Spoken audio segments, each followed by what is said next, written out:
Advertência revelada ao profeta Abacuque. Até quando, Senhor, clamarei por socorro, sem que tu ouças? Até quando gritarei a ti violência, sem que tragas salvação? Porque me fazes ver a injustiça, porque toleras a maldade, a destruição e a violência estão diante de mim. Há lutas e o conflito se levanta. Por isso a lei se enfraquece e a justiça nunca prevalece. Os ímpios cercam os justos e assim a justiça é pervertida. Amém. Pai, obrigado por este momento. Obrigado pelas nossas vidas. Obrigado, Pai, por tudo que o Senhor tem nos dado. Em nome de Jesus, eu oro ao Senhor, apresentando o nosso dia, consagrando o nosso dia, apresentando as nossas vidas, consagrando as nossas vidas, apresentando as nossas famílias, consagrando as nossas famílias ao Senhor.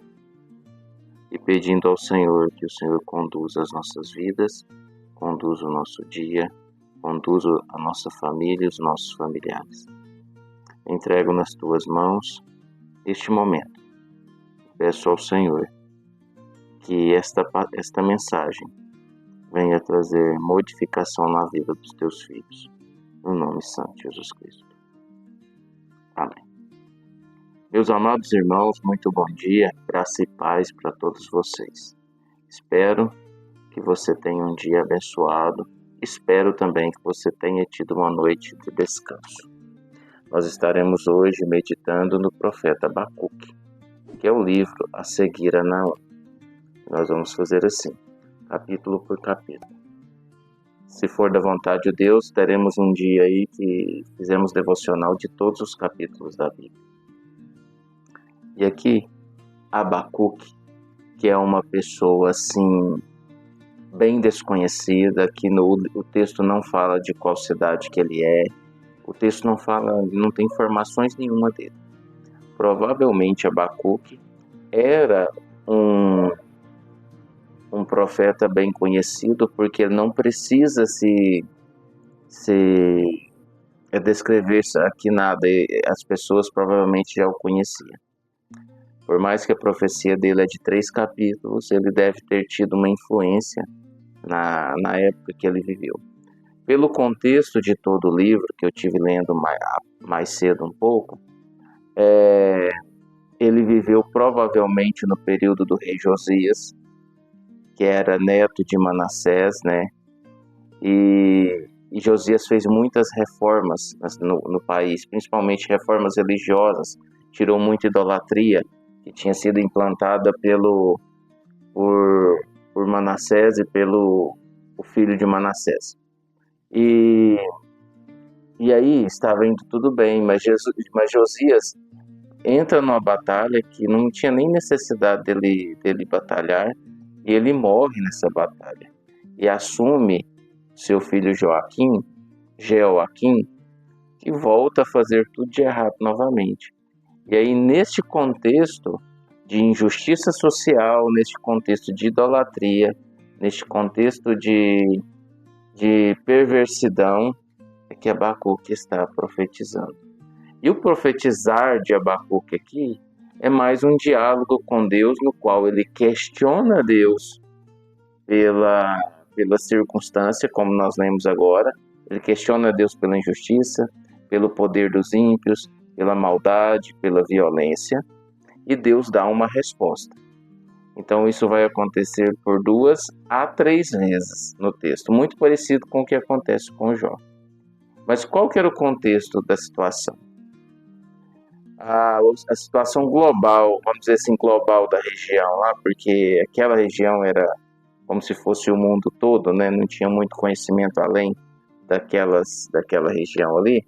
A Síria estava no poder, mas no período de Abacuque, Nabucodonosor, que era o líder militar do seu pai, que era o imperador babilônico, que tinha acabado de entrar no poder, mais ou menos em 609, mais ou menos isso, 609, ele invade Nínive, como nós vimos em Naum, toma a cidade e começa a crescer o seu império. Aí algumas pessoas de Nínive fogem e vão para a região de Arã.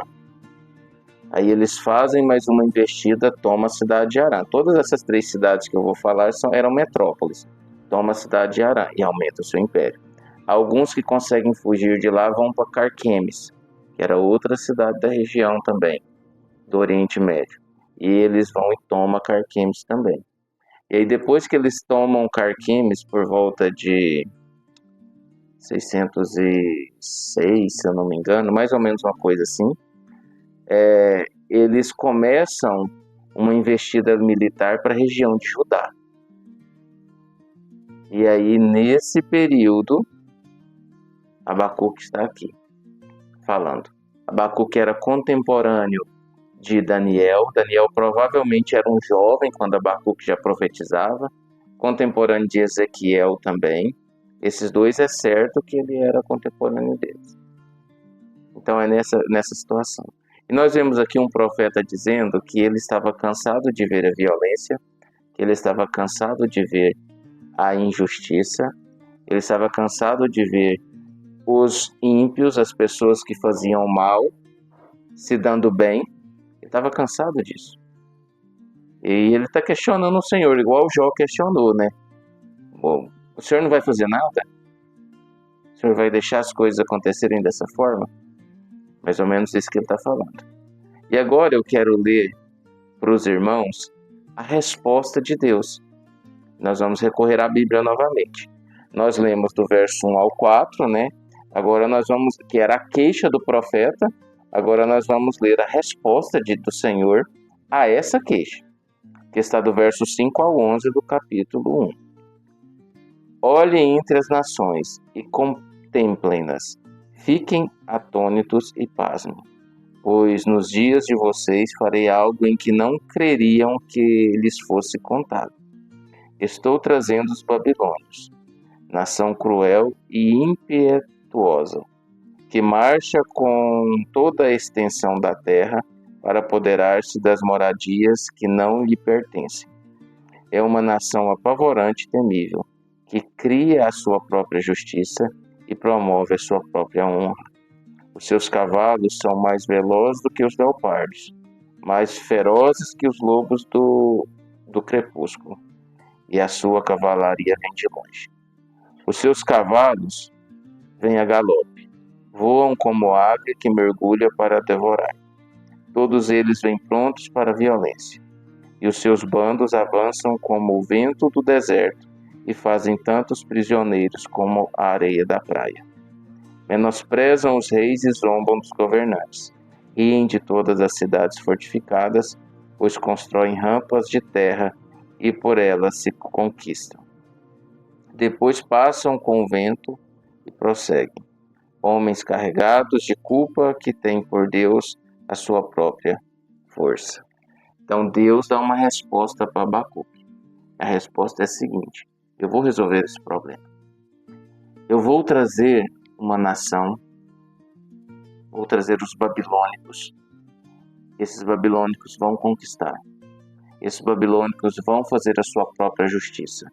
Não há muralha que resiste a este exército babilônico, porque eu estou chamando. E Deus estabelece essa resposta para Abacuque. É bem provável que não é a resposta que Abacuque queria. Nós vamos ver isso amanhã. Mas Deus traz essa resposta. E olhando para este texto, meus irmãos, nós vivemos um período de muita violência. Nós vivemos um período de muita injustiça. E às vezes Deus delega um jugo sobre nós que nós não esperávamos por ele, não queríamos ele. Um governo às vezes corrupto, um Congresso que faz leis para si próprio, uma legislação totalmente corrompida, juízes que não se podem confiar, E às vezes nós estamos debaixo desse jugo e estamos procurando em Deus uma resposta e em muitos momentos não encontramos a resposta que nós queremos. Mas a resposta mais correta para mim e para você é o que Jesus disse em João 14. Não fiquem com o coração perturbado. Eu estou preparando lugar para vocês e eu vou voltar para buscar vocês. Então a nossa esperança, a minha e a sua esperança, ela deve estar em Jesus Cristo, que prometeu que vai voltar. E quando ele voltar, todas essas questões serão resolvidas. E nós vamos viver uma vida plena, uma vida sem corrupção, sem violência, sem injustiça. Nós precisamos esperar e acreditando no Senhor. A nossa espera é em perseverança. Da mesma forma que Abacuque teve uma resposta do Senhor para o seu tempo, nós temos uma resposta do Senhor para o nosso tempo, que é: Jesus vai voltar. Jesus vai resolver esses problemas. Maranata. Ora vem, Senhor Jesus. Que Deus te abençoe, que Deus te guarde, que Deus te proteja, no nome santo de Jesus Cristo. Que o grande amor de Deus Pai, que a graça do Senhor Jesus Cristo, e a comunhão e a consolação do Espírito Santo de Deus repouse sobre a sua vida, repouse sobre a sua família, no nome santo de Jesus Cristo. Amém. Um abraço fraterno para vocês. Fiquem com Deus.